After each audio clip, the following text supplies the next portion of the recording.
Muy buenos días, Íñigo. ¿Qué tal? Buenos días. Estábamos hablando de lo que ha ocurrido en el Ayuntamiento de Granada y nos preguntábamos si hay moción de censura para echar al alcalde del Partido Popular, que ayer fue detenido, y también a la concejala de Urbanismo. Se les acusa de 10 delitos.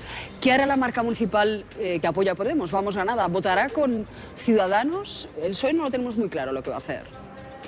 Bueno, es una decisión que tendrían que tomar ellos, pero en todo caso nuestra posición es evidentemente que hay que cambiar ese ayuntamiento, que ese ayuntamiento ya en diciembre tenía que haber sido cambiado, y entonces Ciudadanos dijo que le retiraba la confianza, pero que no le hacía una moción y por tanto que impedía cambiar el ayuntamiento. Yo creo que las últimas cosas que han pasado son suficientemente graves, por si no tuviéramos ya suficientes con este alcalde, son suficientemente graves como para que la mayoría alternativa que se dibuja en el consistorio, pues produzca, digamos, un nuevo ayuntamiento, porque no viene de ahora. Ahora, a menudo, las noticias municipales saltan al escenario nacional, pues lamentablemente cuando la policía ya entra en el ayuntamiento, pero venía desde mucho tiempo atrás y no es ningún secreto para los granadinos y para las granadinas, y por tanto nosotros vamos a poner todos nuestros recursos al servicio de que haya cambio en ese ayuntamiento.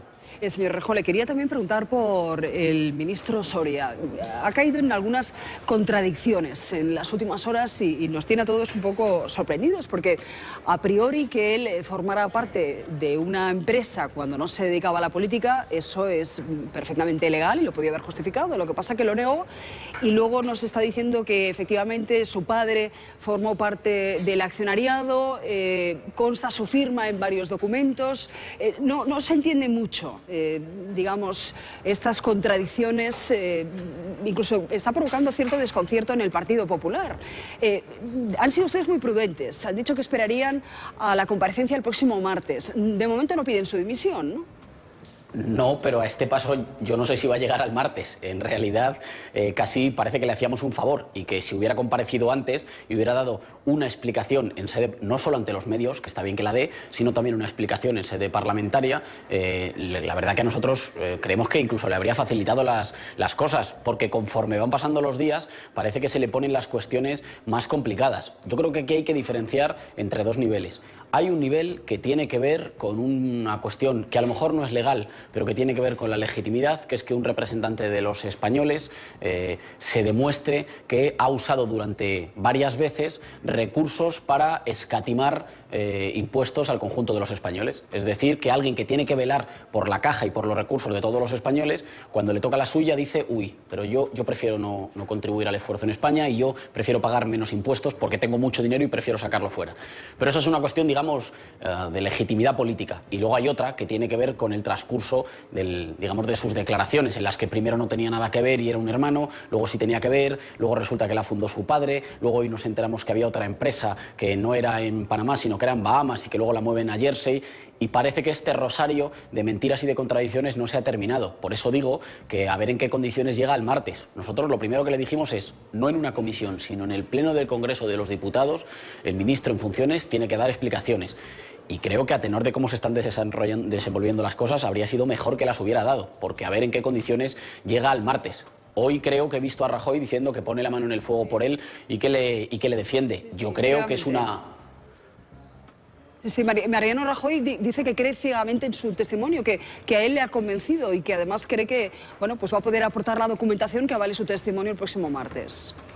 Creo que es el único, Mariano Rajoy creo que es el único español al que le ha convencido. Yo no entiendo por qué lo hace, yo no entiendo por qué le cubre, y creo además que el rosario de contradicciones en las que está incurriendo el ministro Soria, el ministro en funciones, va a dañar también al presidente del gobierno si el presidente del gobierno decide cubrirle y decide unir su suerte a la de Soria. Yo creo que es, a día de hoy todos los españoles saben que es un mal negocio, y no entiendo por qué lo hace, porque creo que solo para Rajoy han resultado convincentes las explicaciones de Soria. Para el resto han sido un continuo desdecirse, y cada día nos despertamos con un pasito más, y parece como que la información corra un paso más allá siempre de lo que él va declarando, y por tanto como que le vaya faltando al respeto a la inteligencia de los españoles. Pues ya digo, diciendo que no conocía la empresa y la fundó su padre, que él no tenía nada que ver y firmaba los documentos. Empieza a ser una situación que genera un cierto bochorno visto desde fuera. ¿Quién lo iba a decir? Aznar y Monedero tendrían algo en común, a juzgar por la información que ayer publicaba OK Diario. Ambos cometieron una irregularidad fiscal al tributar como empresa unos trabajos personales. Lo vemos. Según publica OK Diario, José María Aznar usó una sociedad instrumental para pagar menos impuestos. A través de la empresa familiar Famastella pagó un 25% menos cuando le correspondía pagar casi el 50% de IRPF. Se trata de un fraude en cierto modo habitual entre escritores y artistas que ceden parte de sus derechos a una sociedad para pagar menos Hacienda. La inspección fiscal realizada a Aznar concluyó con que tenía que pagar 269.456 euros, 70.403 de multa y el resto en una liquidación complementaria. Al parecer, Montoro informó a José María Aznar de su situación y el expresidente, molesto con la sanción, pidió una reunión con el ministro que se habría celebrado en su despacho de Hacienda. El encuentro fue tenso y cuentan que Aznar le dijo: no me puedo creer que los míos me hagan algo así. Hablamos de octubre de 2015. Precisamente en las mismas fechas, El Mundo publicaba una entrevista a Cristóbal Montoro en la que se refería a Aznar con palabras poco elogiosas. Yo estoy en política por él, pero no puedo admirar a alguien que ahora se dedica al business. Ir a lecciones desde fuera. Esto es como en el quirófano. No moleste, estamos operando. El ministro asegura que en la reunión de octubre con Aznar no hablaron de temas fiscales y no da más detalles. La ley tributaria es igual para todos. Y lo he dicho tropecientas veces en esta legislatura. Para todos. Con independencia de lo que se es en este momento, de lo que se haya sido o de lo que se aspire a ser. Por cierto, que el expresidente Aznar asegura en un comunicado que su problema con Hacienda se cerró de conformidad. Hace poco más de un año conocimos las irregularidades que habría cometido Juan Carlos Monedero con Hacienda. Este es el mensaje que entonces le lanzaba el ministro Montoro al dirigente de Podemos. Lo que tengo que decirle es que se tranquilice, que esté tranquilo. Esté tranquilo, que España es una democracia, es un país de libertades, es un país de derechos, todos tenemos derecho a todo y obligación de pagar los impuestos. ¿Qué responde a todo esto Íñigo Errejón? Porque, en fin, son ironías del destino, ¿no? Que se crucen los de Monedero y Aznar, no deja de ser curioso. Me parece bien que si el señor Aznar tiene cuentas pendientes, pues que pague lo que debe a la Hacienda Pública Española. Pero hay una cosa que me preocupa. El señor Montoro ha manifestado, sacabais un extracto de una entrevista en la que manifestaba, digamos, una cierta animadversión o distanciamiento con Aznar. Y no quiero pensar que eso tiene algo que ver con que ahora le haya pasado la factura, porque entonces estaríamos hablando de algo muy grave. El señor Montoro no puede conducir la hacienda pública de acuerdo con sus afectos o animadversiones personales y por tanto no puede ser un medio para que ajuste cuentas o para que se reúna en privado con Aznar, porque que yo sepa, los españoles que tienen problemas con la declaración del IRPF no les recibe el ministro de Hacienda para explicarles las cuestiones. Un ministro de Hacienda que ahora declara es un particular, no tengo nada que decir, y que cuando se trata de otros casos los airea y sale a hablar a la prensa de forma dicharachera. Eso es peligroso. El otro día ya tuvimos aquí en la Comisión de Hacienda, pude tener una discusión con el ministro Montoro y entre algunas de las cosas que discutíamos le decíamos precisamente que la Hacienda Pública Española ha sido utilizada, a nuestro entender, durante estos años como un grifo que se abría o se cerraba en función de intereses electorales. Se abrían las cuentas cuando iban a llegar las urnas y se escondían las tijeras para sacarlas un poquito después. Y pudiera parecer que con las cuestiones recaudatorias se ha hecho algo similar y que en función de las animadversiones o de los afectos del ministro, pues se van gestionando. Esto, por otra parte, nos recuerda a la misma situación del ministro de Interior recibiendo a rato en su despacho. Algo sucede cuando hay españoles que tienen un trato de favor por el cual le reciben en los despachos de los ministros para arreglar sus problemas personales. Pero el señor Montoro no es el ministro de Hacienda del Partido Popular, es el ministro de Hacienda de todos los españoles y debe tratar a todos los españoles con los mismos criterios. Bueno, quiero pensar que sí, le recibió en el despacho, pero que no le facilitó, digamos, su problema con Hacienda, porque ahí está, el caso es que ha tenido que pagar y hacer una complementaria. Por cierto, hemos hablado aquí mucho de la presunta financiación ilegal de Podemos, de esas donaciones que habría hecho el gobierno venezolano a determinados dirigentes y a la Fundación CEPS, al embrión de Podemos. El caso es que el Supremo ha archivado una nueva querella sobre esa presunta financiación irregular y ahora falta que concluya la investigación de la UDEF sobre el presunto blanqueo, el crowdfunding, la recaudación de Podemos. Es, si no recuerdo mal, la cuarta querella que se ha archivado sobre lo mismo. La cuarta vez que el Tribunal Supremo se ha manifestado por querellas que iban en la misma dirección. y nosotros solo tenemos que decir que nos falta una para ir al repóker, y por tanto que el que quiera insistir y el que necesite una quinta confirmación está en su pleno derecho. Si hay alguien que le cabe alguna duda, después de 4 veces en las que los tribunales dicen aquí no hay caso, la financiación es transparente, si a alguien le queda más duda o quiere llevarlo a los tribunales, está en su derecho, porque vivimos en un Estado de Derecho y por tanto si alguien tiene una sospecha la puede llevar. Los tribunales ya han dicho en 4 ocasiones que no hay nada, que no hay caso, y si alguien necesita una quinta, pues está en su derecho de llevarla. Ahora bien, a mí sí que me gustaría que por lo menos el anuncio del archivo de esta querella tuviera el mismo impacto mediático que cuando la querella se presenta.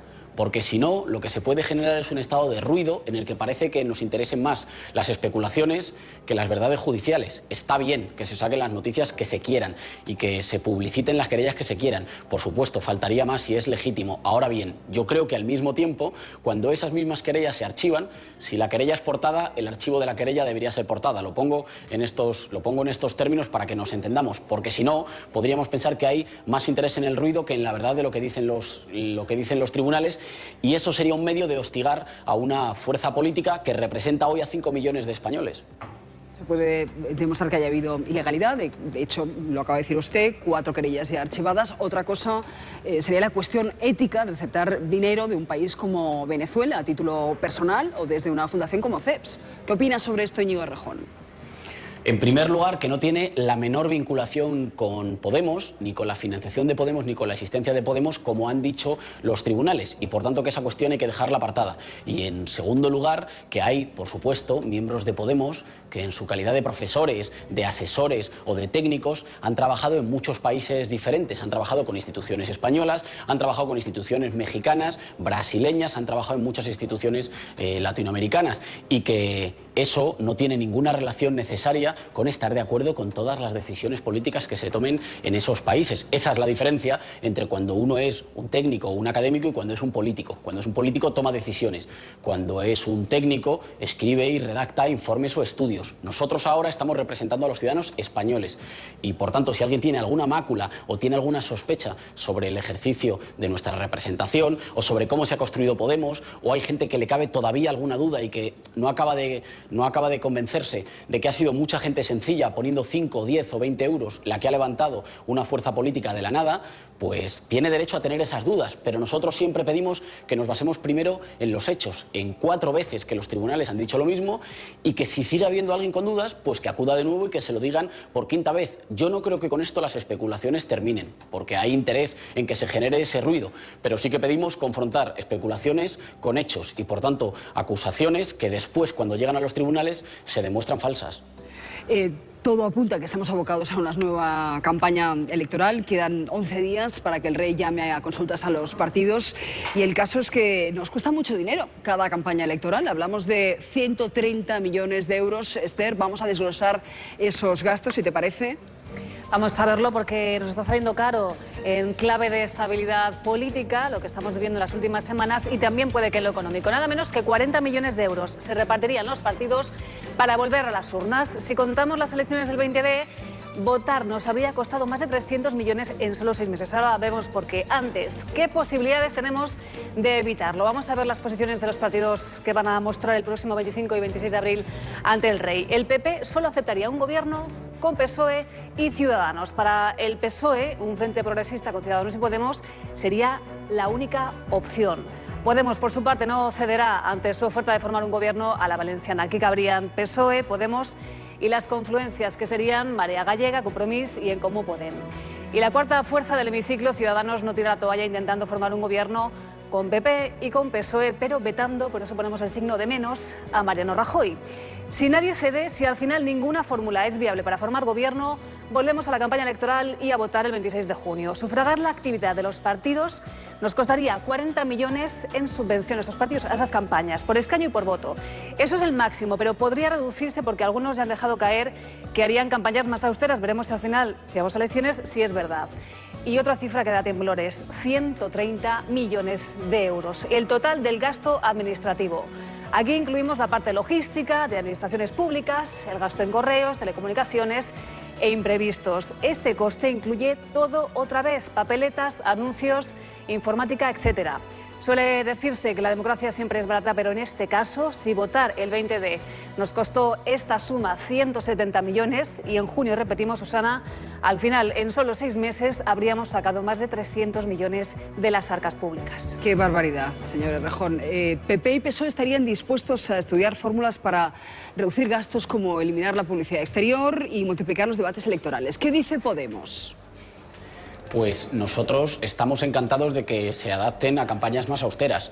La nuestra fue la más barata de todas las que se hicieron y creo además que a tenor de la relación entre dinero gastado y votos fue, me perdonan, pero fue la más eficiente. Nosotros nos gastamos un poco más, 2,2 millones de euros. Creo que fueron 4 millones de euros ciudadanos, 9 millones de euros el Partido Socialista y creo que al final liberó los datos y permitió que los conociéramos, 12 millones de euros el Partido Popular. Y nosotros lo hicimos sin pedirle un solo crédito a los bancos, no por nada, sino para luego no deberles favores. Y demostramos que se puede hacer una campaña una campaña exitosa, una campaña muy digna, sin grandes anuncios, sin grandes carteles, que creo que al final no tienen tanta efectividad como, bueno, pues los actos, la calle, los debates y explicar las propuestas y no tener miedo a discutir con nadie. Ahora bien, también quiero hacer un matiz. Todavía no estamos en precampaña, todavía no ha fracasado y todavía hay opciones para que se conforme gobierno. Nosotros las estamos viendo cada día, cada vez que votamos en el Pleno del Congreso de los Diputados, cada vez que votamos una iniciativa legislativa, las estamos votando en la práctica con esa posible mayoría que daría un gobierno, como nosotros decimos, a la valenciana con el Partido Socialista. Nuestra propuesta de admisión a trámite de la Ley 25 para rescatar a las familias más golpeadas por la crisis la sacamos con el Partido Socialista y Ciudadanos se abstuvo y el Partido Popular votó que no. La propuesta del Partido Socialista de paralizar los calendarios de la LOMCE no la sacó el Partido Socialista con Ciudadanos, la sacó con nosotros y con algunos grupos minoritarios.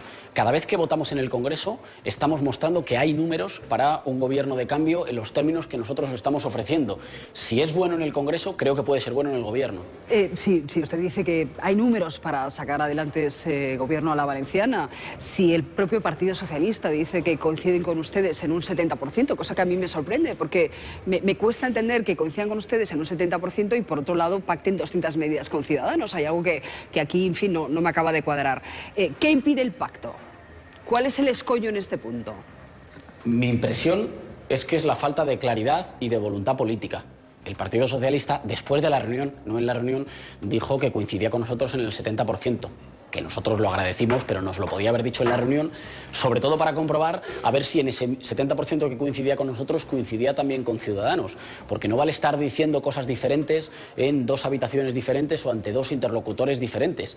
Nosotros lo que estamos diciendo es que efectivamente hay números para poner un gobierno que el mismo tipo de leyes que estamos sacando en el Parlamento, de rescate social, de paralización de la LOMCE, que puso a toda la comunidad educativa en contra, de poner fin a los desahucios sin alternativa habitacional, de iniciativas para subir el salario mínimo, no solo por justicia, sino para que la gente pueda consumir más y reactivemos así la economía. Ese mismo tipo de medidas que las estamos sacando ya con el Partido Socialista y otros socios menores, las podríamos llevar a un gobierno. Si dan en el Pleno del Congreso, también podrían dar para formar un gobierno. Pero hasta ahora el Partido Socialista, yo no sé si por indecisión o porque Pedro Sánchez no tiene margen y no le han dejado, no ha podido decidirse en ese sentido. Pero en el momento que lo hiciera, podría haber gobierno en cuestión de horas. Lo decía el otro día, quizá me faltaba el condicional. Pero están las condiciones y los números puestos encima de la mesa. Pero ¿hay ahora mismo, Íñigo, algún tipo de contacto con Antonio Hernando? Por ejemplo, ¿os llamáis? Porque la última comparecencia de Antonio Hernando fue de extrema decepción con Pablo Iglesias, ¿no? Decía que había dinamitado el pacto. ¿Cómo está esa relación? ¿Hay por lo menos contactos? Claro, no estamos de acuerdo, Antonio y yo, en qué sucedió en esa reunión y qué sucedió a continuación. Y no estamos de acuerdo en cuál es la mejor vía para ir hacia un gobierno de cambio. Nosotros ofrecemos, le estamos teniendo la mano para un gobierno a la valenciana y el Partido Socialista, en mi opinión, sigue empeñado en la misma fórmula que ya fracasó en la primera investidura, la del Pacto Sánchez-Rivera. Aún así, nosotros seguimos teniendo una buena relación y hablamos prácticamente todos los días, pero también como es natural, porque somos portavoces de nuestros grupos y eso implica, digamos, tener contacto, compartir información y negociar. La vía para el trabajo como un parlamentario sigue abierta. Si es que, de hecho, la paradoja es que el grueso de las iniciativas tanto del PSOE como las nuestras, las sacamos juntos. Y por tanto nuestra opinión es, si las sacamos juntos y nos entendemos en el Congreso, ¿por qué no nos podemos entender para conformar un gobierno? Porque el PSOE no saca sus iniciativas adelante con Ciudadanos en el Congreso, las está sacando con nosotros. Lo que querríamos sería llevar eso del Congreso a la Moncloa, pero hasta ahora no ha habido condiciones. Aunque yo insisto en ser como obstinadamente optimista o por lo menos prudente y esperar hasta el último día para apurar hasta el último minuto para la posibilidad de que haya ese gobierno a la valenciana. Yo creo que el Partido Socialista tiene tiempo para reconsiderarlo. La que defiende abiertamente ese pacto PSOE-Ciudadanos, curiosamente, es Esperanza Aguirre. Eso sí, dice siempre que se limen determinados aspectos. La escuchamos. Lo que yo quiero que pase es que los tres partidos constitucionalistas que se están negando unos a otros se pongan de acuerdo sobre el programa y el pacto que han firmado Ciudadanos y el PSOE. A mí no me parece mal. Habrá que quitar cosas de ese pacto de Ciudadanos y el PSOE, porque al Partido Popular, por ejemplo, que reviertan la reforma laboral, que es una reforma importantísima para la creación de empleo, no lo podemos aceptar, y otras muchas cosas que hay que quitar. Y habrá otras que hay que poner. Y entonces eso es lo que yo creo que es sobre lo que tiene que discutirse, porque yo sí soy de las que cree que la entrada de Podemos en el gobierno de la nación es un peligro para la democracia. ¿Qué dice Íñigo Rejón? Son ustedes un peligro para la democracia, dice Esperanza Aguirre. Yo creo que el peligro para la democracia es que alguien secuestre a las instituciones y las use como chiringuito propio para ellos o para sus amigos. Y creo que la Comunidad de Madrid, y no lo digo yo, lo dicen los tribunales, lo ha sido durante mucho tiempo. Y por tanto hay que ser más cuidadoso. Cuando uno ha tenido determinadas prácticas en las instituciones o ha convivido con ellas, hay que ser más cuidadoso y hay que rebajar el tono. Con respecto a lo del acuerdo, yo no sé qué más datos necesita el Partido Socialista para la calificación de este acuerdo.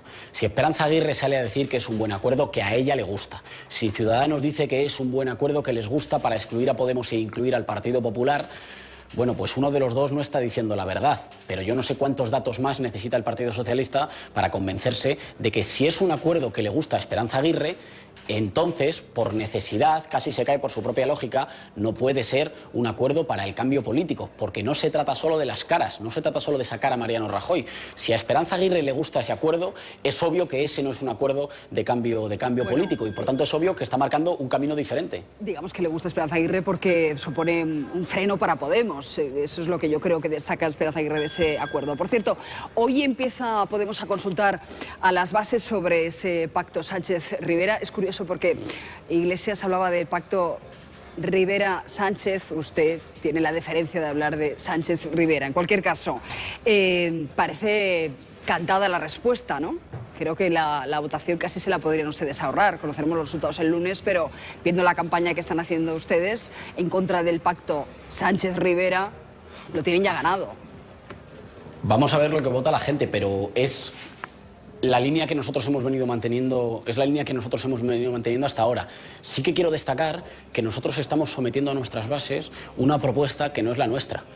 Nosotros estamos proponiendo ese pacto entre el Partido Socialista y Ciudadanos, se lo estamos, ofreciendo a nuestras bases para que nos digan si les parece que es una buena idea y que es una propuesta de cambio y que debe ser apoyada o no. Es decir, no solo sometemos nuestra posición, sometemos también lo que nos ofrecen otros. Yo creo que si esto lo hubiera hecho el Partido Socialista con sus bases y le hubiera ofrecido nuestra propuesta de gobierno a la valenciana o de gobierno de coalición progresista, sus bases la habrían abrazado, creo, tengo la impresión. No me meto en cuestiones de otros partidos, pero sí que digo que nosotros estamos sometiendo a nuestra gente no solo nuestra propuesta, sino también las propuestas que nos hacen desde fuera. Creo que todo el mundo va a poder manifestar su opinión y creo que en todo caso lo que va a salir de ahí es un mandato popular al que nosotros vamos a ser fieles y que va a indicar cuál es la vía para que pueda haber un gobierno de cambio. Pero insisto, es que hay un dato que es empírico, que me parece más importante porque lo estamos viendo todos los días.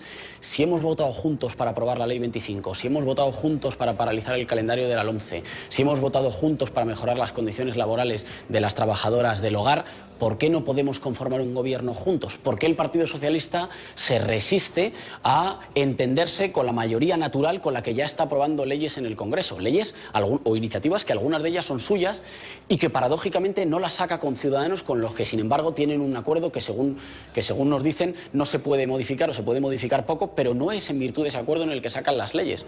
Bueno, pues lo que estamos diciendo es que exploremos esa vía. Pero señor Rejón, estará de acuerdo conmigo que la pregunta no es neutral y que ustedes podían haber preguntado a su militancia, a esas 400.000 personas.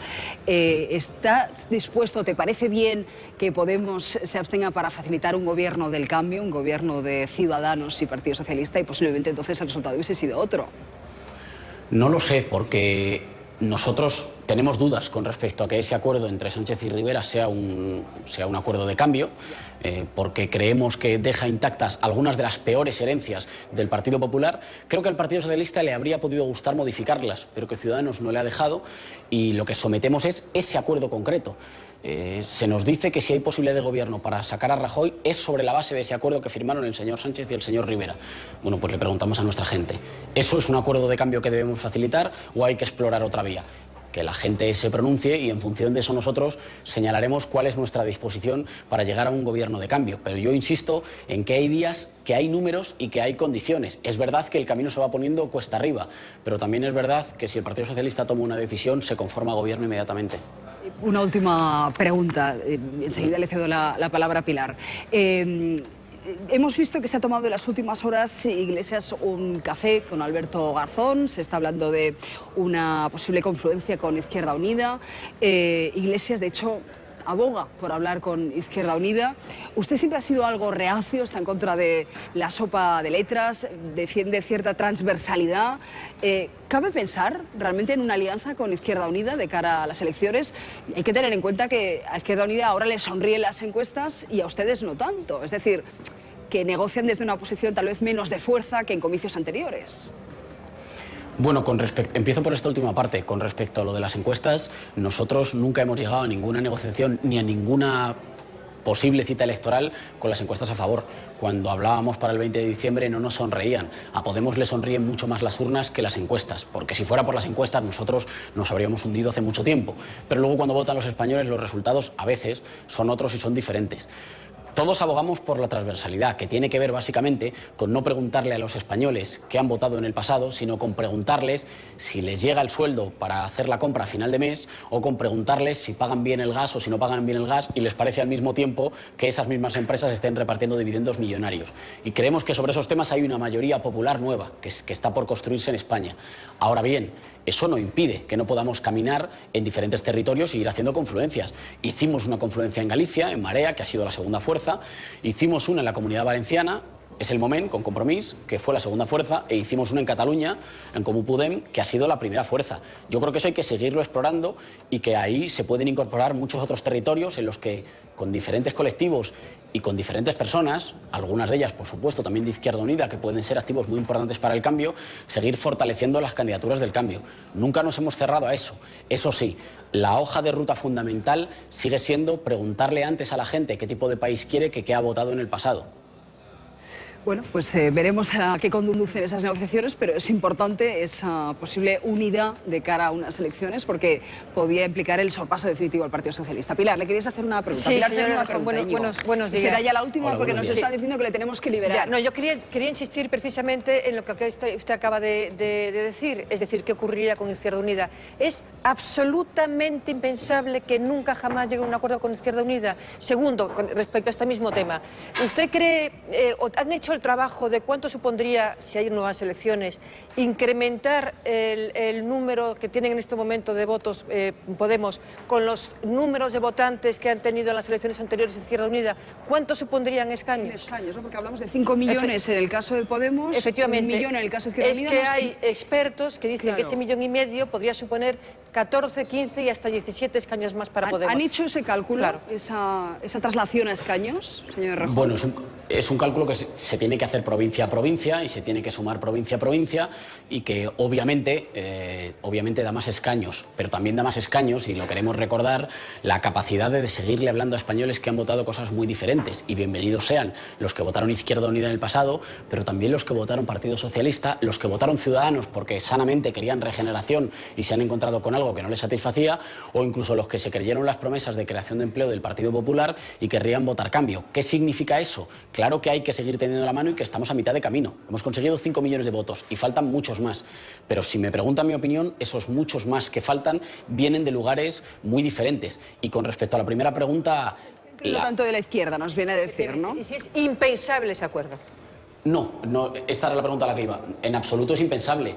Lo intentamos para el 20 de diciembre, no fue posible y lo vamos a seguir intentando, como lo hemos intentado con muchas otras fuerzas. Confluimos e integramos en nuestras listas a gente de Equo, a ecologistas, integramos en nuestras listas a independientes como Victoria Rosell o como Julio Rodríguez, y vamos a seguir intentando fortalecer nuestras candidaturas en el caso de que hubiera elecciones. Me permiten que, digamos, ponga siempre primero esta prudencia, porque sigue habiendo condiciones para gobierno de cambio. Pero si llegáramos a elecciones, nosotros volveríamos a intentar llevar las listas más amplias, más atractivas y más constructivas posibles para seguir ampliando, digamos, de ese 21% que obtuvimos, seguirlo ampliando, porque entendemos que estamos a mitad de camino y que estamos o queremos estar en la construcción de una nueva mayoría. Cuidado, con españoles que vienen de sitios muy diferentes. La lectura principal y más importante del movimiento 15 de mayo del 2011 es que se encontraron en la Puerta del Sol o en la Plaza Cataluña o en muchas plazas en España ciudadanos que venían de haber votado cosas muy diferentes y que compartían el estar hartos y una voluntad de cambio. Y es ese espíritu al que nosotros nos debemos y el que seguimos invocando siempre para nuestra trayectoria política. Pero no sobra nadie, en todo caso, así que no descarto nada. Muchísimas gracias, señor Errejón, por atendernos hoy desde el Congreso. Muchas gracias, un saludo. Hasta luego. Igualmente. Hace ya varios meses empezamos a trabajar en la Ley 25, que como sabéis se llama así porque está inspirada en el artículo 25 de la Declaración de los Derechos Humanos, que era una ley que decía que había que poner primero, lo más importante, y que había que poner las instituciones a trabajar sin ninguna dilación sobre el drama y la urgencia social que estaba viviendo nuestro pueblo.